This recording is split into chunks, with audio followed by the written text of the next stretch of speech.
السلام علیکم ورحمۃ اللہ وبرکاتہ۔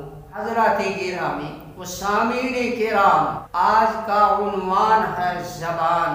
اللہ تعالیٰ کی عطا کردہ ان گنت نعمتوں میں سے ہمارے پاس زبان ایک عظیم نعمت ہے۔ بظاہر دیکھنے میں 5 فٹ جسم میں ایک بہت چھوٹا سا معمولی عضو ہے، مگر اس کی وقت و اہمیت تمام دانشوروں کے نزدیک مسلم ہے۔ اگر انسان کے منہ میں زبان نہ ہوتی، یہ انسان اپنے دل کے جذبات و احساسات دوسروں کے سامنے اظہار کرنے سے عاجز و قاصر رہتا، اس کے بغیر لوگوں کے سامنے اپنا کوئی مقصد ظاہر نہیں کر سکتا۔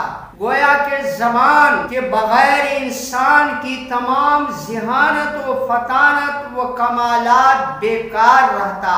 ہمیں منہ میں زبان جیسی ایک قیمتی نعمت سے نوازا ہے۔ اسی رب العالمین نے اپنے محبوب صلی اللہ علیہ وسلم کے واسطے اس کے استعمال کا طریقہ بھی بتایا ہے۔ ترمذی شریف میں ہے، جناب رسول اللہ صلی اللہ علیہ وسلم نے اپنی زبان کو پکڑ کر فرمایا کہ مجھے سب سے زیادہ ڈر اس زبان سے لگتا ہے، کیونکہ گناہ کی اکثر باتیں اسی زبان سے سرزد ہوتی ہیں، لہذا تم اس زبان کے فتنہ سے بچو۔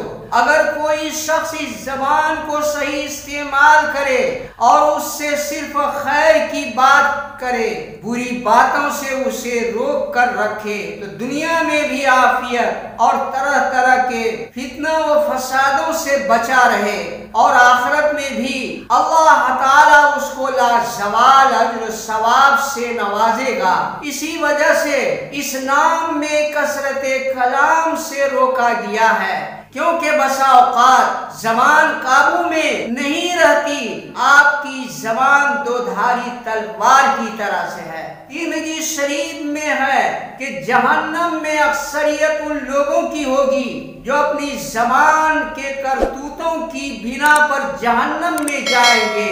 آج ہمارے معاشرے میں زبان کے گناہ اتنے عام ہو گئے ہیں، زبان کی برائی ہی دلوں سے مٹ گئی ہے۔ فحش گوئی اور بد زبانی پر اتر آنا تو ہمارا ماحول بن گیا ہے۔ ان میں اس امت کا بڑا طبقہ مبتلا ہے۔ بخاری شریف کی مشہور حدیث ہے، سباب المؤمن فسوق، مومن بھائی کو گالی دینا فسق ہے۔ اسی زبان کی وجہ سے جہنم میں اکثریت عورتوں کی ہوگی۔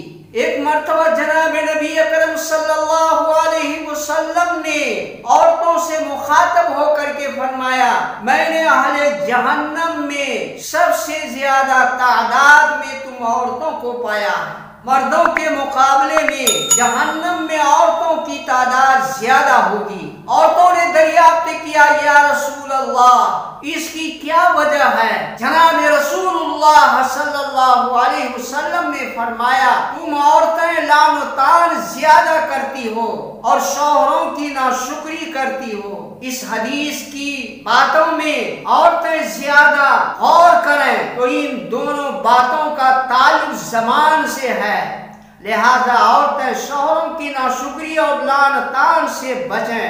اللہ رب العالمین ہم تمام کو اپنی زبان پر کنٹرول حاصل کرنے کی توفیق عطا فرمائے۔ وما علینا الا البلاغ۔